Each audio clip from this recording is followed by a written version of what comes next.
ગૃહમંત્રીએ જ્યારે એવી જાહેરાત કરી હતી કે પોલીસગીરી બતાવે તો એની ઉપર કાયદેસરની કાર્યવાહી થશે, તો આ જે વિછિયામાં જે પોલીસગીરી બતાવી, જે બિચારા મજૂરો જે કામે જતા હતા, જે શેરીમાંથી નીકળતા હતા, જે વૃદ્ધ લોકો છે, આ લોકોને મારીને પૂરી દીધા, જેનો કોઈ વાક નથી એની પર ગુના દાખલ કરી દીધા.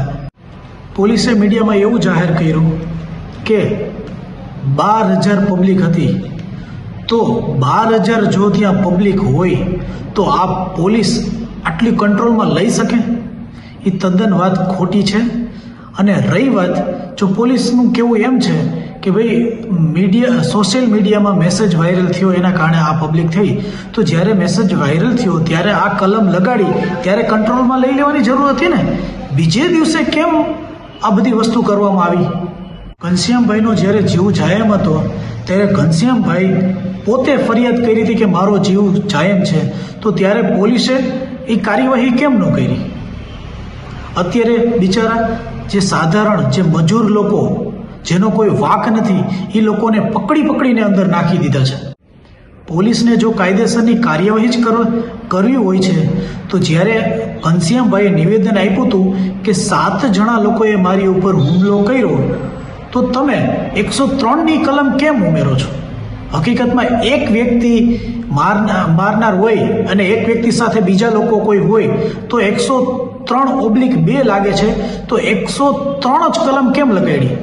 શું આરોપીઓને છાવરવામાં આવતા હતા?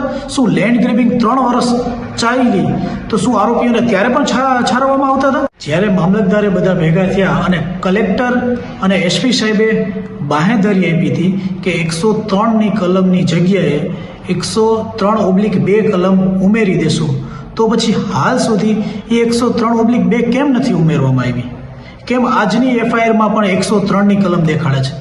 હકીકતમાં જ આ ગુનેગારો હોય તો વિછિયા પોલીસ ચોકીએ સીસીટીવી કેમેરા લાગેલા જ છે, તો એ કેમેરાના ફૂટેજ આપો મીડિયાને કે સૌથી પહેલાં આ જે હુમલો છે એ પોલીસે કરેલો છે કે પબ્લિકે કરેલો છે?